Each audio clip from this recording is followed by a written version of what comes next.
let me just, for a few minutes, present the story of Adam and Eve, probably the best known story in the world. Everyone knows Adam and Eve. Nobody understands Adam and Eve because the story needs a lot of commentary. Look at the story. God creates Adam and Eve. They are brand new beings. He puts them in the Garden of Eden. He says, of all the trees you may eat, but of the tree of knowledge, good and evil, do not eat from it, for the day you eat from it, you will die. An hour later, Adam eats from it. God comes and says, you ate from the tree I told you not to eat from. He says,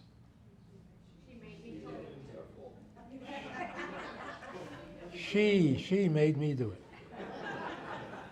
God says to Eve, to Chava, what did you do? She says, the snake tricked me. Is this already depressing, or because it gets worse? So God says, because you did this, you're going to make bread by the sweat of your brow, you're going to give birth in pain, you're going to have the snake as an enemy, he'll kill you, you'll kill it. No nachas from the kids? What kids? They're not even mentioned. You know, it doesn't even make sense, Rabbanis, because he warned, Adam and Eve were warned that they would die if they ate from the fruit of the tree. What's all this extra stuff? Yeah. So here are all the questions that make the story just impossible. Number one, if God speaks to you up close and personal, can you ignore him an hour later? Could you? Is it even possible? Does God make no impression whatsoever? I just want to say that when God spoke to the Jews at Mount Sinai, they actually expired through that inspiration. They couldn't contain themselves. Here Adam is being spoken to directly by God, and you said 1 hour? Yes. He couldn't comply for 1 hour. Yeah. What's up? What's up? What's up with God that he makes no impression? And wouldn't it be funny if Adam said, are you talking to me? But I wonder, Manis, what's up not only with God, what's up with Adam? Uh-huh. I mean, Adam was created, he couldn't even blame his mother. He didn't have a mother.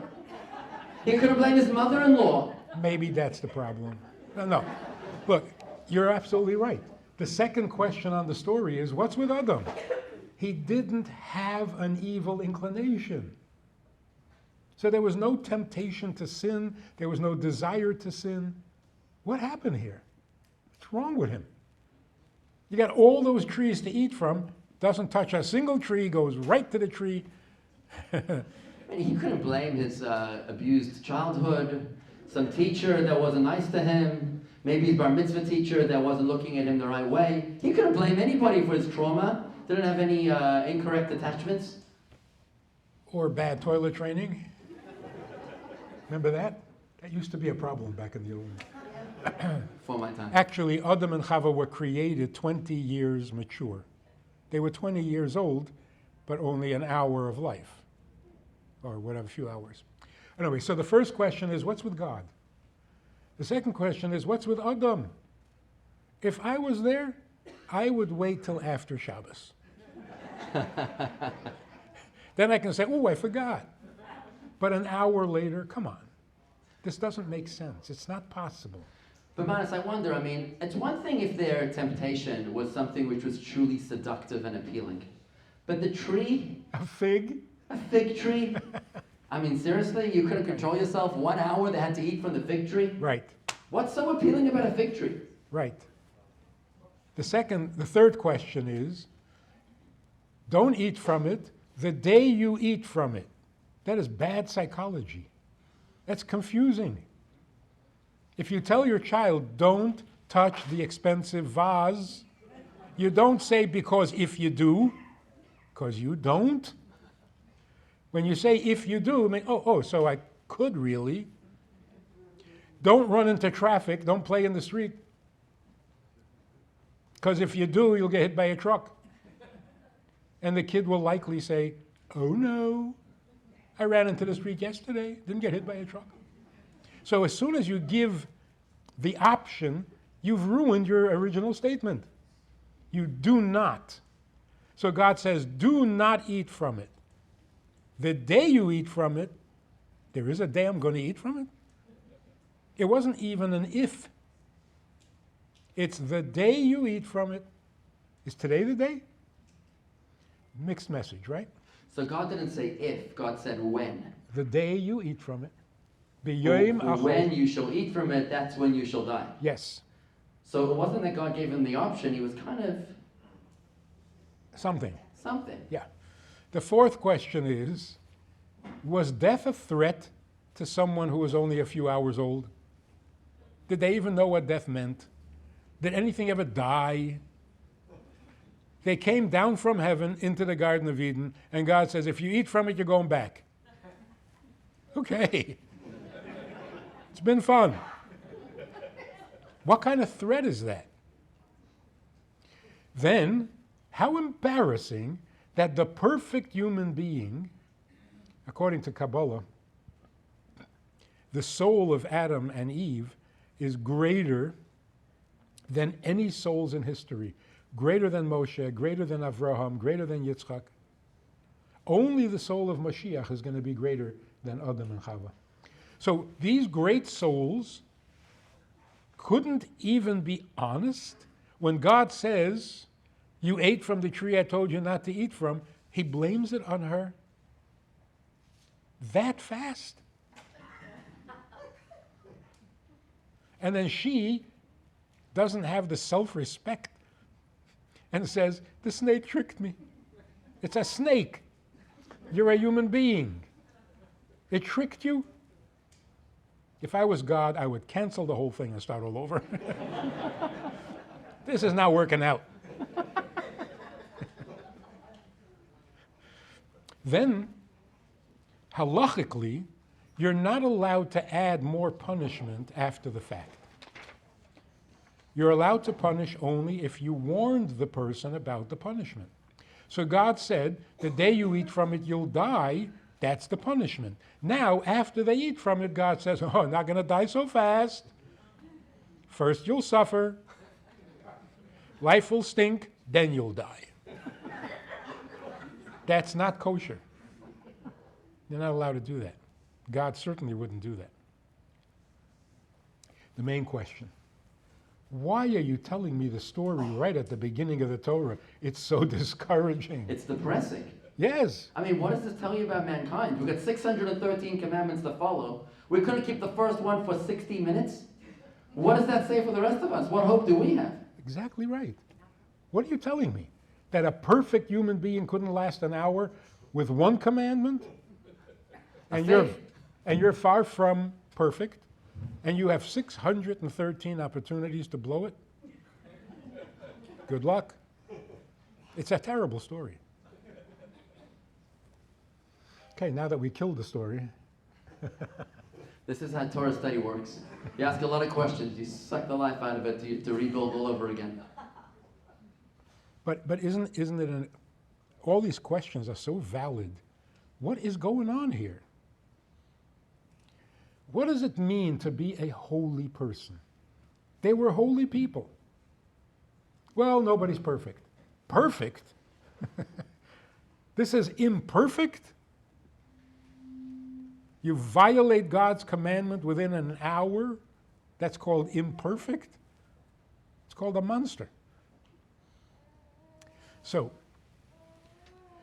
before we get to the answer, there's a certain principle that I think we need to introduce. What's more believable? The holy tzaddik who has no yetzer hara, or the average person who has a yetzer hara? Yetzer hara is the evil inclination. Evil inclination. What's more believable? Now, most people will say, the person with the evil inclination, that's normal, that's familiar. Everybody has an evil inclination. Everyone is capable of sinning. But a person without an evil inclination? I've never seen anything like that. That is weird. That's strange. How would that even happen? But that's because we're looking at the Torah backwards.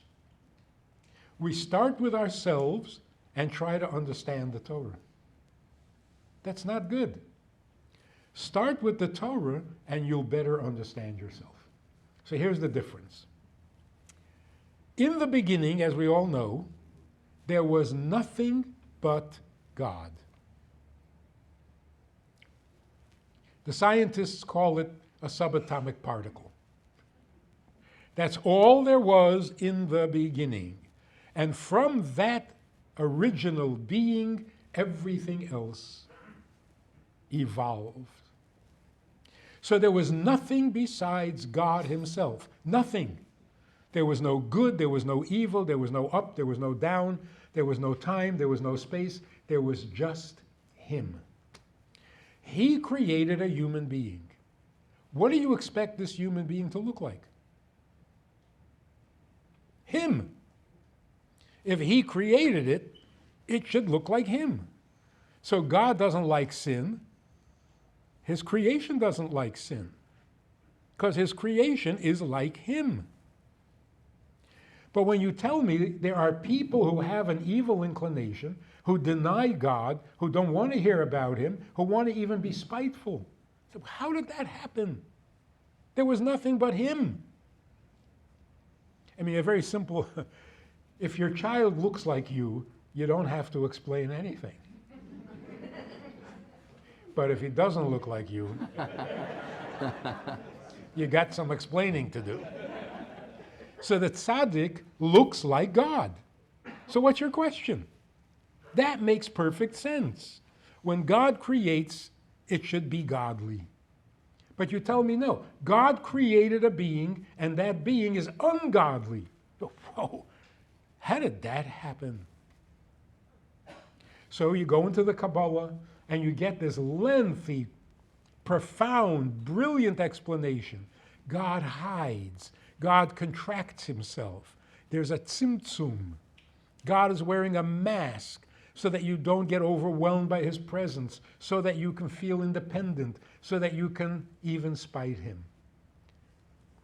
Beautiful explanation, but it still don't make sense. If God is creating it, it should be godly. So who makes more sense, the sinner or the saint? The saint makes more sense. Doesn't need any explanation. So Adam and Chava were tzaddikim. No explanation necessary. But if you tell me they sinned, whoa, where did that come from? So we got it backwards. We think sin is the most natural, normal. No, it's not. No, it's not. It needs a lot of explanation. How did sin get into God's world? Okay, now, what is the story of Adam and Eve? By the way, Eve is a very bad name. So, particularly once we finish describing what happened, Eve is a very negative name, and we should call her Chava. What happened was this. If you take a little bit of Hasidic insight, add it to the story, here's the same story, starting a little earlier. Adam and Chava are in the garden in heaven. They are two souls, and they are told that they need to go down to the lowest world and fix it. That's God's plan.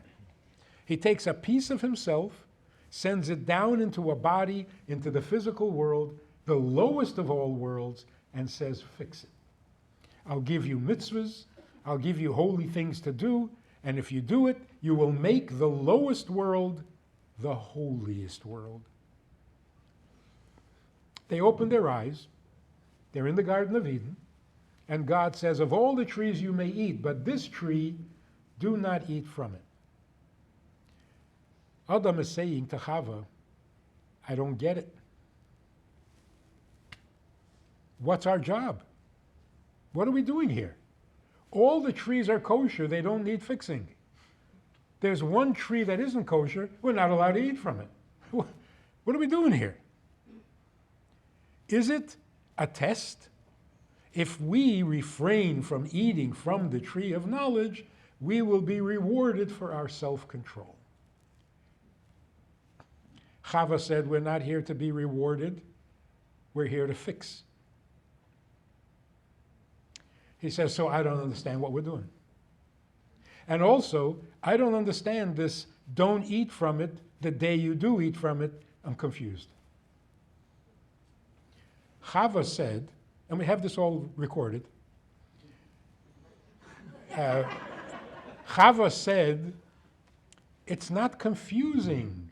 God is giving us a choice, free choice. Ever hear of that? We are the first human beings, we have free choice. So God is saying, I'm giving you a choice. Don't eat from it and stay in the garden, eat from it and die. Adam said, wow, not a very difficult choice. Let's not eat from it and stay in the garden. Chava said, and this is the shocker, Chava said, no, God wants us to eat from the tree. But he said, don't eat from the tree. But he said, the day you eat from it, you'll die. Which is an option, right? One of the options. So she says he wants us to eat from the tree. Adam says, how do you know that? She says, you men never listen. That's when it started.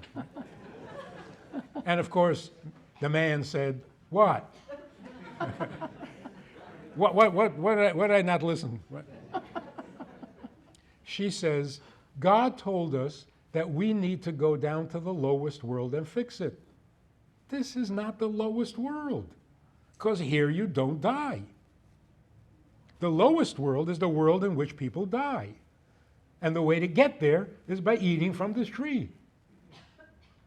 So we need to do that, go down there and do our job. Adam doesn't give up. Adam says, wait, if God wanted us there, he would have put us there. Since he put us here, doesn't that mean he wants us here? And Chava said, no. God takes us until the threshold, until the final decision, then he wants us to volunteer. Free choice. And that's when Adam said, you're not just beautiful. You're pretty smart. And he ate from the tree. Now God comes to Adam and says, you ate from the tree I told you not to eat from? God was furious. He was not. Was God not furious in the Garden He of was Eden? marveling. Did you get that story that he was angry or marveling? I know. Everybody thinks that whenever God opens his mouth, he's angry. That's like when your father called you by your full name, and your immediate reaction was, did I do anything? Am I in trouble? God is not angry every time he talks to people. God says, you ate from the tree I told you not to eat from? How did you know? So what does Adam say? I didn't know. She knew. Isn't that what you meant? Isn't that what you meant when you said it's no good for man to be alone? Because I would not have eaten. So God says, that's really good. Chava, how did you know? She says, I heard what the snake said, and it appealed to me. It sounded like that's where our job was. Because the snake said, if you eat from the tree, yeah, you'll die. But what's more important, you'll become like God, and you will have the wisdom of good and evil. Oh, well, that sounds like it needs fixing. That's not a good mixture, good and evil. Got to fix it. So they ate from the tree because they understood that that's what God wanted them to do. So now God comes and says, that is great. I'm really proud of you. I knew you would come through. I want to tell you a little more about that world that you're going to fix. There's pain.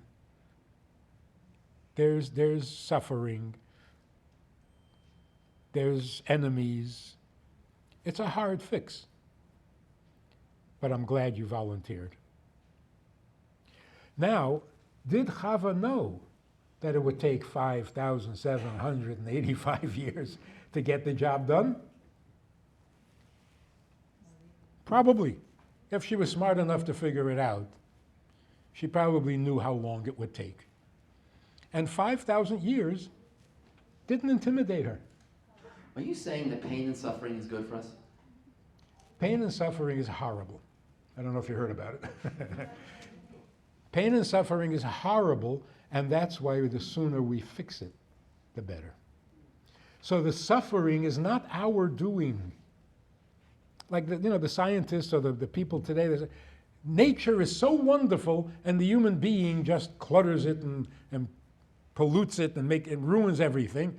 Without human beings, nature would be so perfect. That's not true.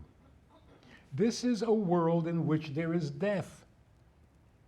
Not punishment for sin, it's a world of death. Animals die, not for their sins. Everything in nature goes down. Everything goes down towards decay and death. The only thing that goes up is the human being,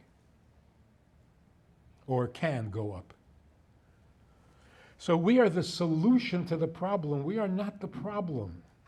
It's a low world, an ungodly world, needs fixing. How do we fix it? Mitzvahs. Mitzvahs. When you get married and you're loyal and loving to your husband and wife, adultery will disappear. It will fade away. If you're honest in your business, lying and cheating will eventually fade away. Eventually, even death will fade away, because it's a stupid idea. What's the point of dying? It's got to stop. No, you agree? Especially now, before Mashiach comes and resurrects everybody, you're going to go and die? Come on, don't be ridiculous. Hang around and be here when everybody else comes back to life. What are you dying for? Not a good idea. And it has to be temporary. Life is permanent, not death. Doesn't that make sense? See, that's one of these things you have to turn upside down. There are only two things that are for sure: death and taxes. Jackie Mason. Death is for sure. That is so depressing. That is so negative, so morbid. No, death is not permanent. Death is not forever, because the soul goes on and continues living. It's going to come back into the body, so the body is going to come back alive as well. So death is temporary, life is forever. And to say the opposite, you're depressed. You're thinking dark. So, now what has happened to the story of Adam and Chava? Chava is no longer the villain. It took 5,700 years to figure this out. She is not the villain. She is a perfectly saintly person who understood God's purpose and volunteered for it. Actually, she volunteered us. All her descendants. Because the job needs billions of people to get it done. And we are getting it done. What's going on in the world today, I'm coming now from Orlando. We have 80 college students, women, who are there for the week to study Tanya, Hasidus, Judaism. I remember when the big question, the big crisis in life was, do you believe in God or do you not believe in God? And if you do believe in God, what is evidence? Why do you believe in God? How do you believe in God? None of the students this week cares whether you believe or not. It's irrelevant. What they want to know is, how do you serve God? That is so different. I'm talking to a guy on a campus a while ago. He says, I don't believe in God. There is no God. The whole thing is a myth. Goes on. And finally I said, that is so sad, because God is waiting for you to put on tefillin. He says, really? How do you figure this? He doesn't believe in God. I tell him God is waiting for you to do something. He's like, oh. Because belief is neither here nor there. You believe in God, fine. Easy to say, easy to claim. What does it mean? People don't want to believe. They want to know, why am I here? That is such a moral question. Why am I here means I can't just be here for me. That doesn't make any sense. So tell me for what purpose I am here. That is so noble. It's so selfless. It's so idealistic. A whole lot better than, well, I believe in God. Well, you don't believe in God? Well, what are you debating? But if I could find out why God created me and what he needs from me, oh, my life would be so much better. Because I hate being needy. I love being needed. Make sense? I need to get a job. I need to make money. I need to pay bills. I need to go to the doctor. I need to make... Oh, leave me alone. I don't like all these needs. And I was not designed to have needs. I was designed to serve his needs. To be needed, not needy. So if you feel too needy, you're getting depressed. And if you go for therapy, they'll tell you some needs you never even thought of. You know, your mother never really wanted you. And then religion comes along and makes it 10 times worse. All religion. Oh, you have too many needs? You think they're going to end when you die? No. Even when you die, you're going to have needs. Serious needs. You need to be saved. Come on, give me a break. Judaism, which is not a religion, it's not an ism, Torah says, in the beginning, God created heaven and earth. Take a hint. You didn't create the world. He created heaven and earth. Does it stand to reason that he wants something? That he needs something? I didn't create anything and I have needs? He created everything and needs nothing? What are we saying? How do we believe this stuff? Only a creator has needs. The need to fulfill the purpose for which he created the world.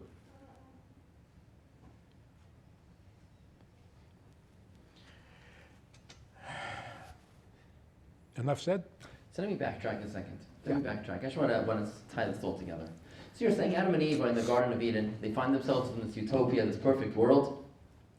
They're told that they can eat from anything they want except for one tree. And Eve tells Adam, okay, that means he wants us to eat from the tree. Because there's nothing for us to fix in this world. We need to go down that rabbit hole, eat from the fruit of the tree, experience a world of dysfunction, a world of illness, of suffering, of pain, and so on and so forth. And there, we're going to have what to fix. Right. So you're saying that effectively the way that we're going to fix this world, the way that we're going to be needed by God, the way we can serve God is that when we face troubles, challenges, obstacles, things that test our faith, things that threaten to knock us down, but not to knock us out, When we have the courage to withstand those tests and to stay strong in our faith, then we are fixing the world. Is that what you're saying? That's very good. You should become a rabbi. Thank you. Not too bad. How's that for an endorsement? Yes, But what would have happened if Eve didn't get the memo? Ooh. Yeah, what would we have done if not for Eve, if not for Chava? Big trouble. We got to be really grateful to her.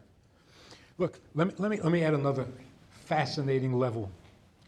Adam and Eve are having this conversation, eat it, don't eat it. What are they debating? As far as they were concerned, eating or not eating, living or dying, in the Garden of Eden, out the Garden of Eden, to them it made no difference. They would remain the same saintly people no matter what. They were incorruptible. Their concern was the children. They are the mother and father of all mankind. They were worried about the children. Because if they don't eat, they'll stay in the Garden of Eden. All their children will be tzaddikim forever. If they do eat from the tree, sooner or later their children are going to sin and they're going to have to do tshuva. Adam said, then let's not eat. We'll have children who are tzaddikim. What could be better? Chava said, I want my children to be Baalei Tshuva. Because a Baal Tshuva is higher and greater than a tzaddik. When she convinced him of this, he agreed to eat. Now when God comes to Adam and says, you ate from the tree, how did you know? Now what he's asking is, how did you know that a Baal Tshuva is greater than a tzaddik? I know, it's written in the Gemara. A Baal Teshuva is a penitent. A tzaddik is a perfectly righteous person. Right. So the penitent is more spiritually powerful and lofty than the righteous person. The person who chooses to go back to God is greater than the one who never left. So yes, it's in the Gemara, but God is asking Adam, how did you know? Gemara hasn't been written yet. So he says, she knew. And now the question is, how did she know? And why didn't he know if she knew? So you see, right after the story, as soon as they are thrown out of the Garden of Eden, the next thing Adam does, he names her Chava. Because Chava means the mother of all life. So what he was basically saying is, I'm a pretty good prophet myself. And yet she knew something I didn't know. Why? Because it's about the children. If it's a question of what's best for the children, mother's instinct is the best of all. You always ask the mother. That is an amazing, incredibly beautiful story with which to start the Torah. Because we're going to study the Torah in order to know how to fix the world. Well, the first question everyone is going to ask is, who messed it up? And if it's so messed up, how do you know you can fix it? So you sit your child down and you say, let me tell you a story. There was Adam, our grandfather. There was Chava, our grandmother. They had this conversation with God. They figured it out. And Grandma decided that we'll go down, we'll mess up a little bit, but in the end, we're going to be magnificent. So let's get to it. But don't you think that God is testing us too much? I mean, seriously. October 7th, the Holocaust, the wars in Israel, there are still hostages in Gaza. Just today, the news broke that hopefully, we're hoping and praying that on this list of hostages is the two little Bibas babies. 2 babies, God Almighty, do they speak Hebrew anymore? Are they speaking in Arabic? Is their parent mother still alive? How much can God test us, Rabbi? I am not going to defend God. He has lawyers. But I will defend the Jewish people. You are so right. Isn't there an end to these tests? We went through the destruction of the first temple, destruction of the second temple, miserable 2,000 years in Europe. Now we need this, October 7th.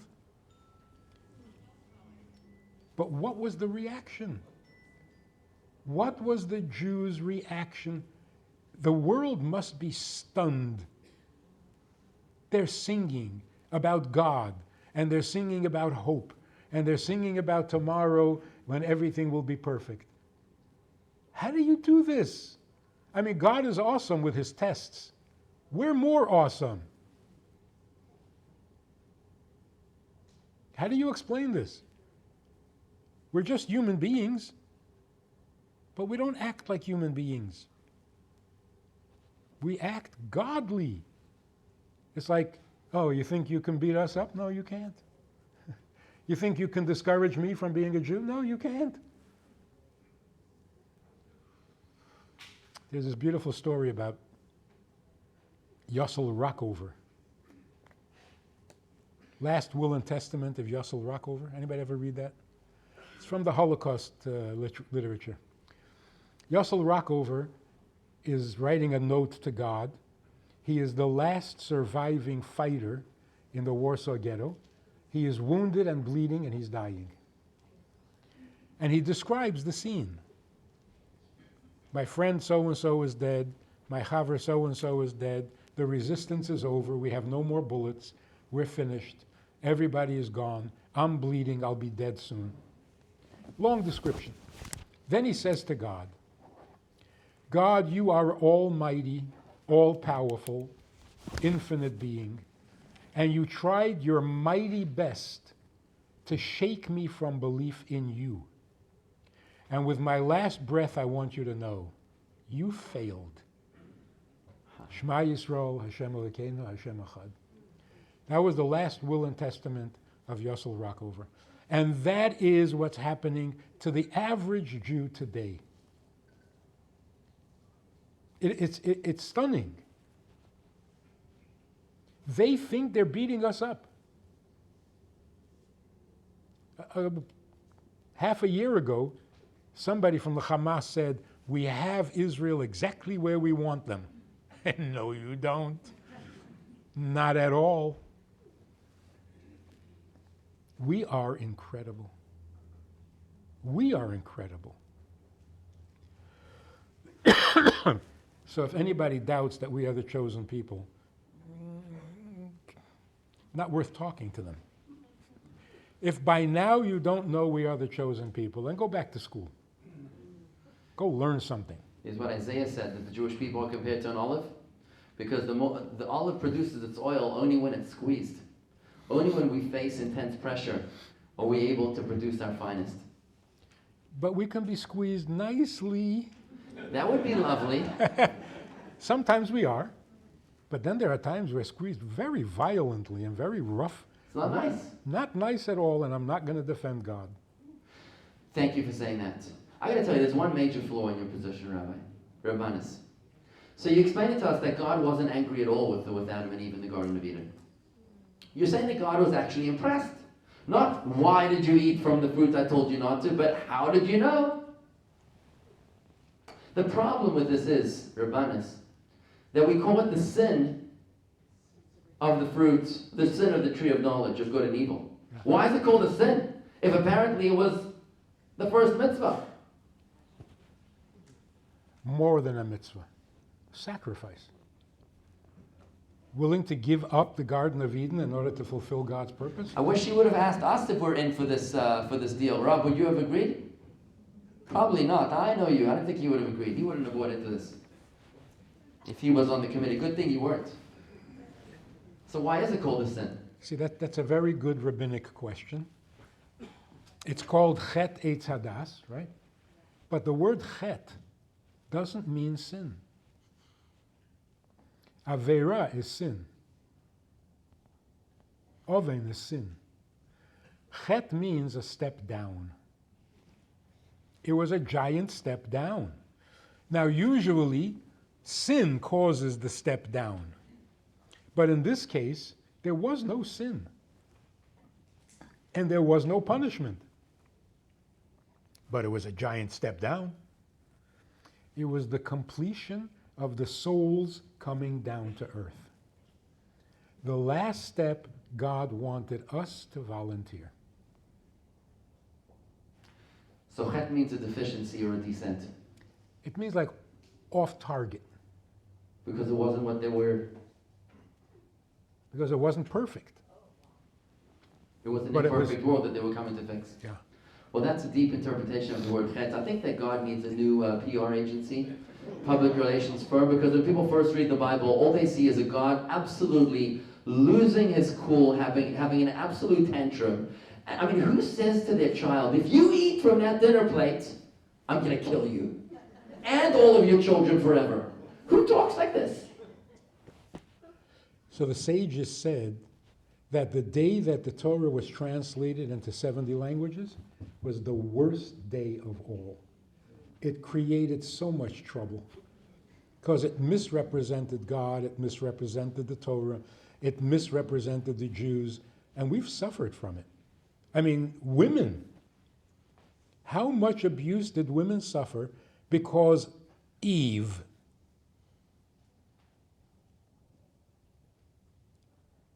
It's terrible. So we got to get back to the original version, not the one that has been corrupted over the years. Chet, not sin. Chet is not sin. We actually say in the morning prayer, V'al teviyenu lo lidei chet, v'lo lidei aveda v'oven. Two separate things. Don't bring me to a state of chet, and then we say don't bring me to a state of sin. Yeah. Clearly two distinct realities. Yes.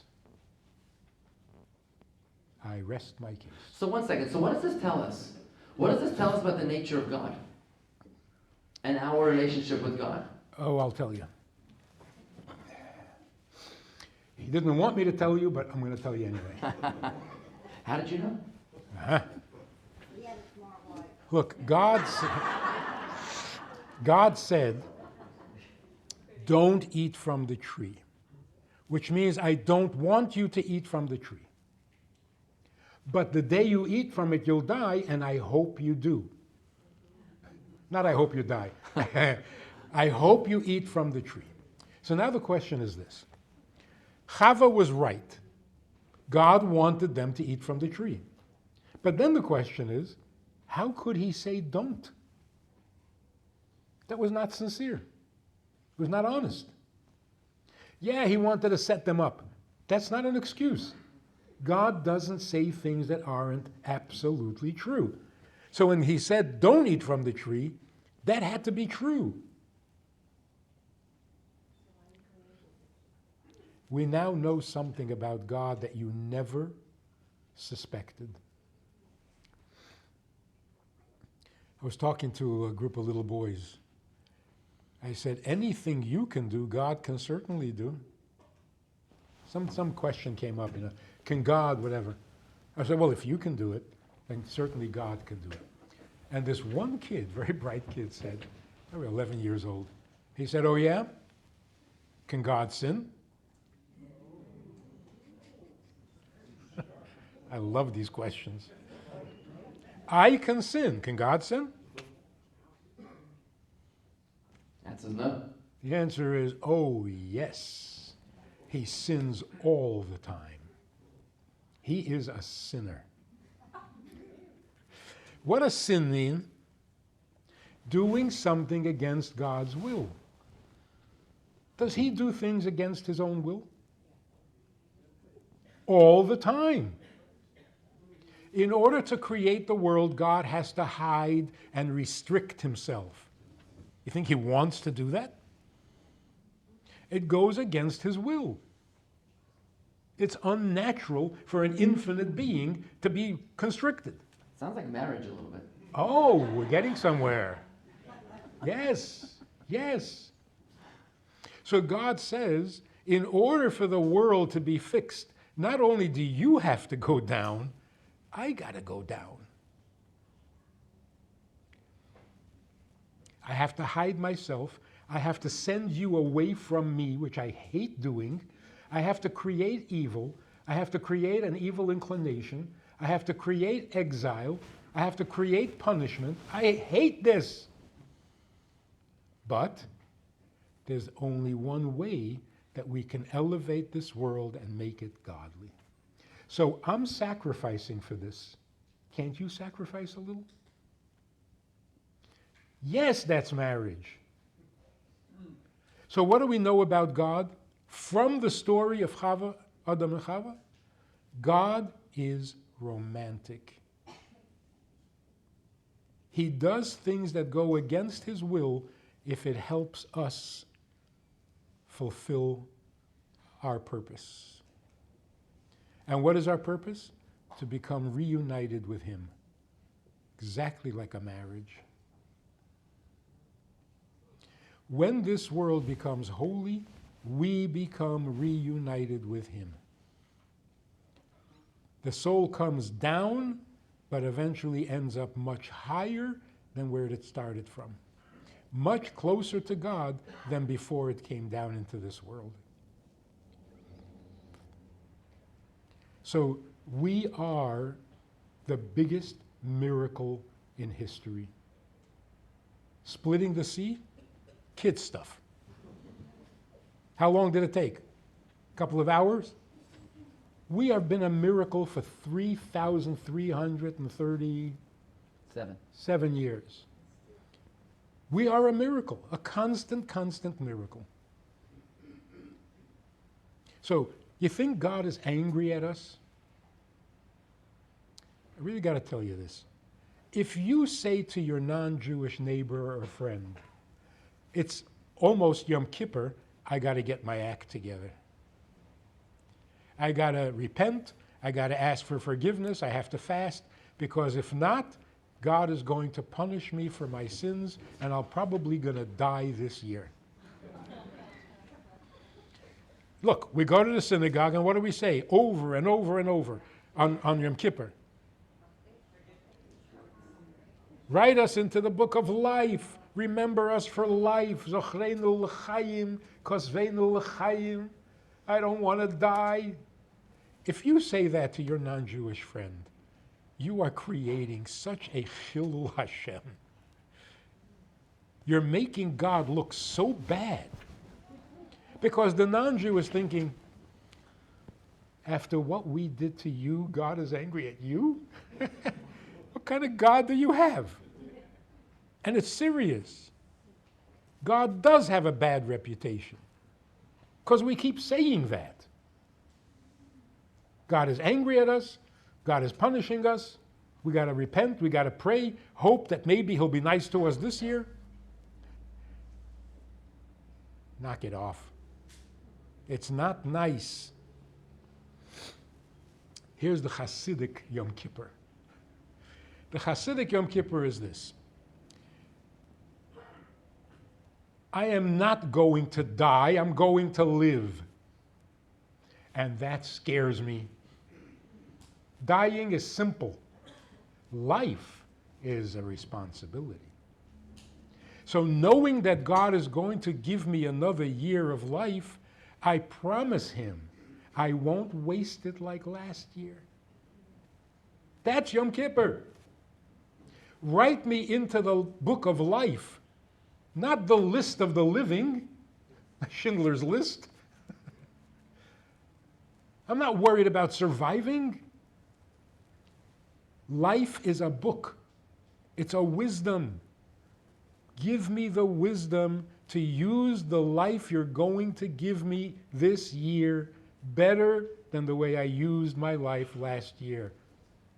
So what are we afraid of? Dying? Anyone can die. And it's not a good idea. But life is scary. I mean, if you're going to live, you got to know how to live. You got to know with whom to live. You got to know why you're living. I mean, that's a book. So we're not afraid of death. We're afraid of life. You know, in the same way, if you're fasting, that's simple. Don't eat. Doesn't take any wisdom whatsoever. But if you do eat, oh, be careful. You got to know what to eat. You got to know when to eat. You got to know how much to eat. It's a big book. So the negative is not scary, it's just stupid. The positive is awesome. So why are they called the days of awe? Because we're going to live. And life is awesome. Because what you can do in one day of life, you can change the world and complete God's desire. You are needed. Every one of the 8 billion people on this planet are needed. And their biggest pain, their biggest suffering is that they don't know what they're needed for. We can't let them suffer like that. This has been a sensational expose. Are you in the middle of a sentence? Yeah, what are we going to do about it? That's right. What are we going to do about this? Yes. Because if we're reinterpreting the whole book of the whole story of Adam and Eve, if we're reinterpreting this as part of the divine design that Adam and Eve were supposed to descend into this dark rabbit hole, a world of total chaos and dysfunction, and there our job is to fix the world, tikkun olam, reinterpret it, or the way it was meant to be in the first place. We've got a lot of questions we have to ask ourselves, and just the one big question I want to just leave you with, Rabbi. I'm not sure if you're, I actually wrote a book about this myself. It's called If God is Good, Why Can Life Be So Bad? It's the Rebbe Rasham's V'yadai Moscow. I can share it with you once. But I'm curious to know, what would be your answer to the most greatest trauma of recent times, the Holocaust? Where was God in the Holocaust? How would you answer that question? You ask simple questions. Oh, by the way, there's another book by Irma Bombeck. Right? If life is a bowl of cherries, why am I in the pits? Good question. Okay. The Holocaust is a very painful subject. And I think that it's still too soon to have an objective view of it. Especially since October 7th brought all the memories back and Our own modern day Holocaust. Our own Holocaust. So listen to this. Elie Wiesel was always asked, why was there a Holocaust? As if it was his fault or something. Because he was there. And of course he would say, why are you asking me? But one time, he gave this brilliant answer that is simply true. Somebody said to him, why is there a Holocaust? He says, I'm sorry, I am not allowed to tell you. So you know why, but you can't tell me? He says, that's right. He says, why can't you tell me? Because if I tell you, you'll become a Nazi. The man said, what are you talking about? I'm a Jew. How am I going to become a Nazi? Listen to what he said. You're coming to me in pain. You're disturbed. You can't sleep. There was a Holocaust. And it bothers you. And you're coming to me and you're saying, why? Why? I'm going to give you a good answer because I know why. And after I give you the good answer, you're going to say, oh, right, that's why. I can sleep now. You've become a Nazi. You actually want me to make you comfortable with a Holocaust? Is that really what you're asking? You want me to justify the death of the 6 million? No, you don't. You're not asking me a question. You're registering a complaint. And I have the same complaint. And the only good answer, the only acceptable answer is if the 6 million come back healthy and whole, that will be a good answer. Anything less than that, we don't want to hear it. We don't want to hear it.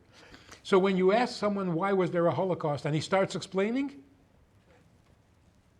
you hit him. What are you doing? You're trying to explain it? A Nazi can understand. No one else. So when we say, why was there a Holocaust, we don't really want an answer. We just want the people back. I think that was one of the most beautiful answers, or not an answer, one of the most beautiful responses to that question, which you've really reoriented. It's not a question, it's a protest. And it has to stay a protest. Yes, and on Pesach, we ask 4 questions. Remember the Hebrew? What's the first line? Ma nishtana halayla hazeh. Translated? Why is this night different? You see, we're so misled by carelessness. Ma nishtana does not mean why is this night different. What is different about this night? Now, what's the difference whether you say why or what? When you say why, you don't want an answer. Like when you tell your child to go to sleep, it's bedtime, and the kid says, why do I have to go? Explain it to him. Reason with him. You know, the benefits of sleep. And the kid looks at you like, what are you babbling about? I'm not going to sleep. So why do I have to means I'm not going? It's not a question. It's not a question, it's an objection. And we find this in the Torah. God tells Moshe to go speak to Pharaoh.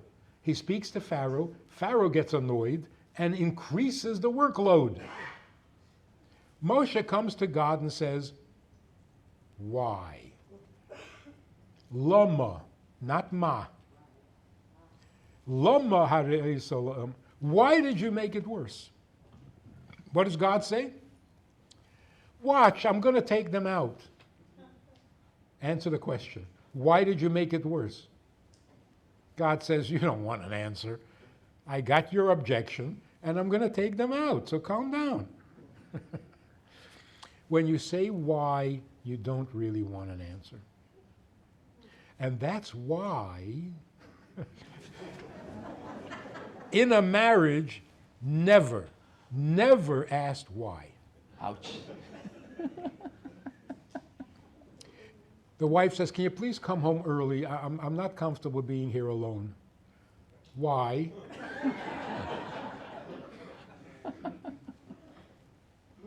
That's the beginning of the end. Why? Are you asking why you should come home? I think I just told you why. I don't like being here alone. Yeah, but why? Oh, I got to give you a better reason than me. It's insulting. Don't say why. And don't let your children say why. If they say why, correct them and say, what? You mean what? What is bedtime? Not why do I have to go to sleep.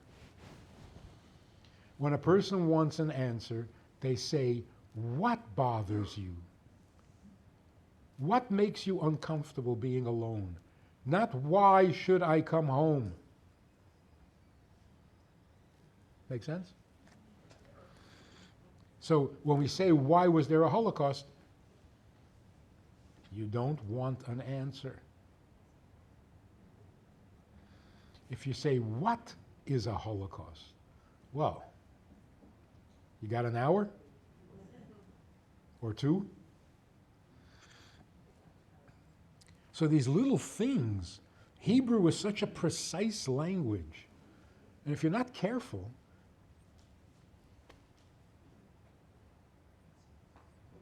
mess up the world. That's going to be one of the most beautiful explanations that I've ever heard about the Holocaust. so honest and so real. Many of us here are survivors or children of survivors. Just yesterday we buried a woman herself who was a survivor. She's the mother of Steve Schauder, who passed away. How old? She was 94 years old. And as I buried her yesterday in Brooklyn, I said that we're not only burying her, but when she was 14 years old was the last time she saw her two brothers and her mother. And all the rest of her town of Svalova in Czechoslovakia that we're effectively putting to rest right now. This is not just burying one woman, we're burying a piece of history. Like you said, this is too raw, too fresh in our own minds for us to actually be objective about this story. And I think it's incredible that we have this opportunity here tonight to be able to hear and experience this explanation with you. Let me ask you a question. What is it about survivors that they all live into their late 90s? I'm serious. Because they survived. What does that mean? If you want to live to 90, you should go through hunger, deprivation, anti-Semitism, a few beatings. What? No, really, what does this mean? How is it that they outlive everybody?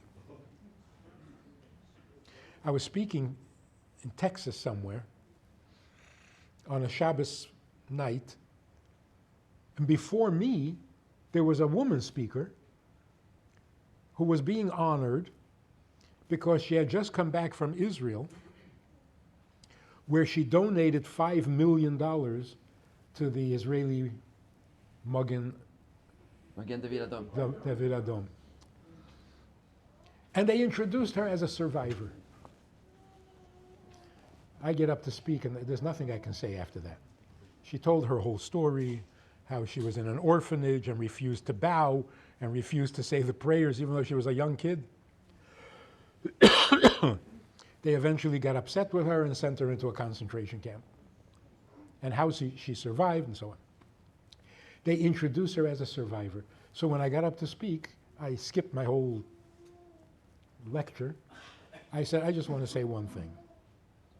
You cannot describe these people as survivors. It's the wrong word. A guy swims across the Rio Grande and doesn't get eaten by an alligator, that's a survivor.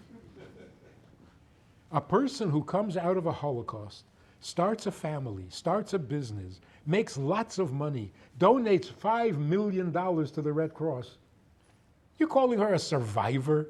Come on. No more Holocaust survivors.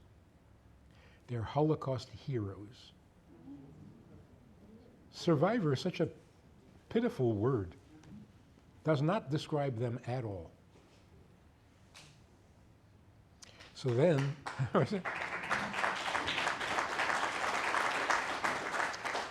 hold on a second. She talked about the deprivation, the hunger, the pain. I finish speaking, I go back to my seat. And at this table, there's a family with a teenage boy.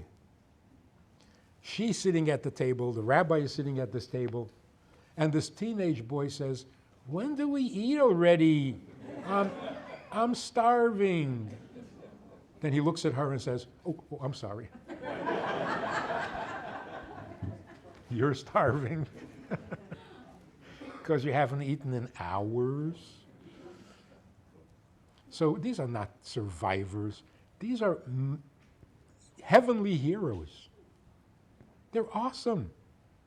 And they deserve to live to be 100. They quit when they're 96.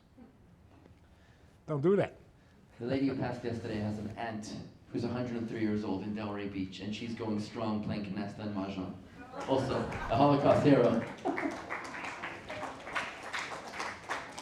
Yeah. It's almost like God says, those years that you were suffering, they don't count. They don't count. They're not part of your lifespan, because that was not life. So you're going to live many years more to make up for those painful years. Anyway, the point of it is this. We are a light to the nations. We are the chosen people. If anybody doubts that, don't talk to them. If at this point in history somebody says, what makes you the chosen people? This conversation is over. You're too ignorant to be part of this conversation. If you don't know that the land of Israel belongs to the people of Israel, go back to school. What do you know? Oh, this guy was telling me, Israel should, I said, wait. Do you know what a woman is? He says, it's not simple. I said, then I don't care for your opinion about what Israel should do. Go figure out what a woman is. No, really, I'm serious about this. We felt so obligated out of a sense of inferiority that we have to justify. Oh, you think you're the chosen people? Yeah, we're the chosen people. Well, what makes you so chosen? I don't care. Leave me alone. I'm not justifying myself. If you don't know we're the chosen people, what do you know? What do you know? And the best proof of it is when they were talking about moving the embassy, the United States Embassy, from Tel Aviv to Yerushalayim. I'm sure you remember, everybody panicked. This is going to cause a bloodbath. There's going to be riots all over the world. It's going to be horrible. It's not worth it. Just stay in Tel Aviv. They moved the embassy. What happened? Nothing. So disappointing. No reaction? Why? Because everybody knows, come on, the capital of Israel is Jerusalem. Who are we kidding? Who are we kidding? So when you do the right thing and you say the truth, what are people going to say? They know it's true. They know it's true. They're just puzzled why we're not saying it. So one final story. In the beginning of this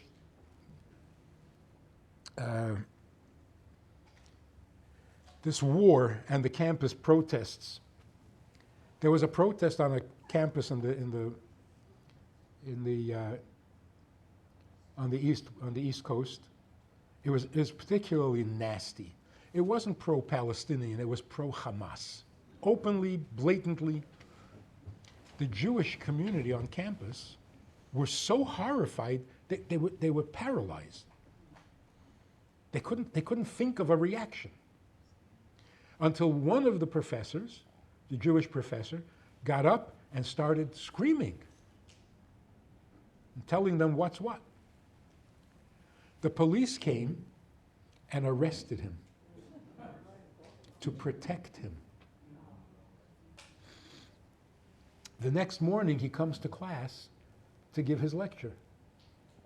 A student comes over to him and hands him a bouquet of flowers. He says, "What is this?" She says, "I was so proud of what you did yesterday, I just had to get you some flowers." Now, this professor, everyone knows he's Jewish, everyone. And everyone also knows that he is an atheist, because he makes sure to let everyone know, like it's a religious obligation, to let everybody know that he is an atheist. So she says to him, "I was so proud of what you did yesterday." He says, "You're Jewish?" She says, "No." He says, "So what do you mean you're proud?" She says, "What I mean is, it was so good to see the chosen people acting chosen." He says, "You know I don't believe that." And she says, "Whether you believe it or not, we know it's true." Can we convince the average non-Jew anywhere in the world that we are not the chosen people? They know. When we don't say we're the chosen people, they're mystified. So what are you hiding? What are you up to? What are you plotting? Why can't you tell us who you are? We know who you are. It's time to tell the truth. And that's what we're doing. All over the world, people are saying, Am Yisrael Chai. No debates. No explanations of why we have the right to Israel. That's over. So if you move the embassy, everybody is going to say, yeah. The capital of Israel is Jerusalem. Who doesn't know that? Who doesn't know that we're the chosen people? Who doesn't know that we are a light to the nations? I got a guy from New Guinea. Ever been to New Guinea? Of course not. Nobody goes there. He's online, and he says, and he's a native, not an Israeli, he's a native of New Guinea, and he says, in broken English, you are the light to the world. Why aren't you here? We need to learn Torah. That's what he said, Torah. I didn't volunteer. I have no intention of going to New Guinea. But this guy and his wife put up a building with a big sign, Center for the Study of Torah, in a village in New Guinea, in the jungle. In the jungle, because he says that in order to go online, he has to walk 8 hours to where there's internet. Then he walks back 8 hours and shares what he heard. 1 hour of lecture, he shares it with his villagers. Everyone was so amazed, all the other people on the Zoom. They immediately said, we're getting together some money, we're buying you a bicycle, we'll ship it over, make it. He says, the roads that I have to walk on, you can't use a bicycle. The world is so eager to hear what we have to say. And if we play humble, they're going to hate you. Don't play humble. You're a Jew, you know, tell us. You are the light to the nations. You are the chosen people. Don't tell me you don't know. They don't believe you. So we got to know.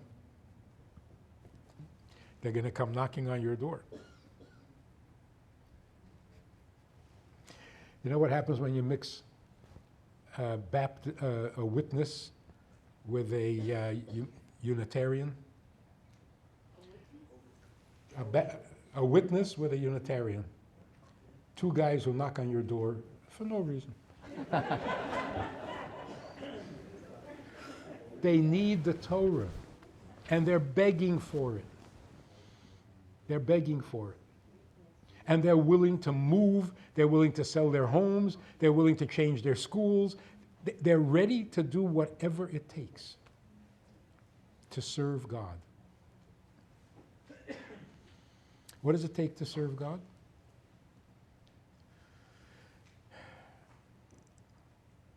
A Japanese gardener who just loves the beauty of flowers and gardens. Yeah. He can't stand to see a neglected lawn. He's an artist. He sees a neglected lawn, he goes, he cleans it up, he plants the flowers, he makes it beautiful. All of a sudden, the guy comes over to him and hands him a check. He says, what is this?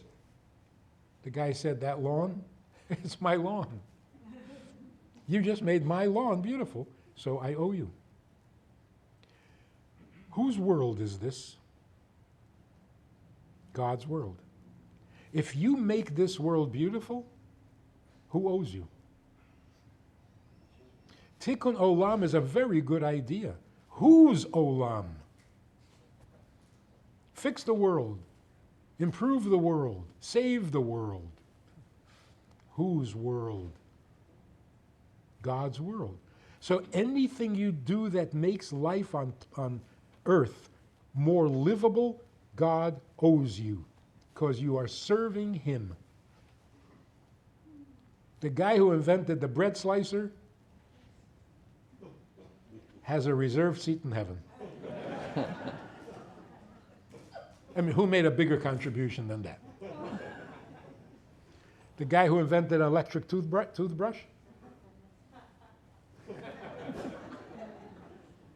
So people who complain, I work at this tedious, boring, soul-killing job on a conveyor belt, and I just stand there with this, I'm miserable. No. What are you producing? What are you helping to produce? And if you work in the shipping department, what are you shipping out to people? Something they can use that makes their life a little better? You are a partner with God. It's not just a job for money. You're partnering with God in making this world a better place. Now, if you can do more than just ship the toothbrushes, then by all means. If you can produce something even more important than a toothbrush, by all means. But the toothbrush is very good. And if you're making those things available, you are serving God every day for most of the day.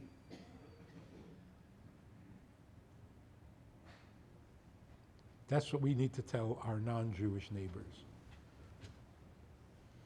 They don't have to blow the shofar on Rosh Hashanah. They don't have to wave a lulav and esrog on Sukkot. But they have to make this world godly. All human beings were put on earth to work it and to fix it.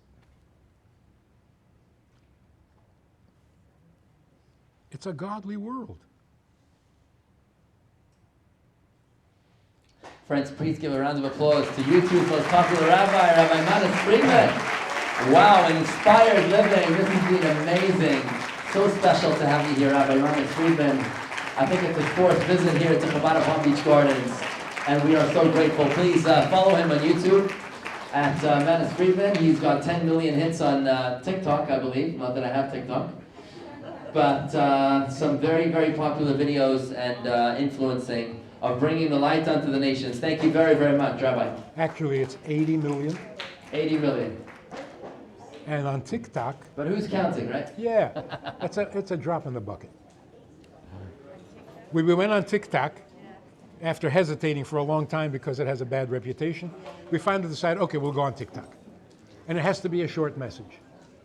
The first message on TikTok got 1 million hits. Wow. What was it?